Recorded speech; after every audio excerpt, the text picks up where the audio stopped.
Well, over in West Texas today, a historic first day in space when a young woman blasted off on a Blue Origin rocket ride, officially becoming the first person who uses a wheelchair to go into space. And now back on the ground, she's sharing her unforgettable experience with NBC's Valerie Castro.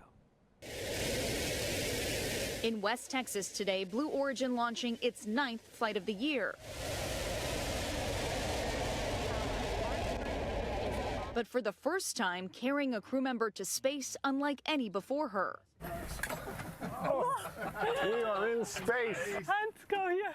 Oh my God. Oh my God. 33-year-old Michaela Benthaus, an engineer from Germany, becoming the first wheelchair user in space, floating inside the capsule and looking down on Earth. Emerging triumphantly after a 10-minute flight. How are you feeling right now?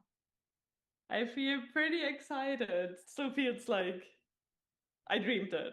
Benthaus, who became a wheelchair user after a mountain bike accident 7 years ago left her paralyzed, describing the challenges she faces in this promotional video provided by Blue Origin. I really figured out how inaccessible our world still is and how sometimes socially excluding a wheelchair can be. Those limitations momentarily erased as she experienced weightlessness. How did it feel to be unconstrained by gravity? Super nice. I tried to turn upside down, you know. Blue Origin says the New Shepard flight program is designed to make space more accessible.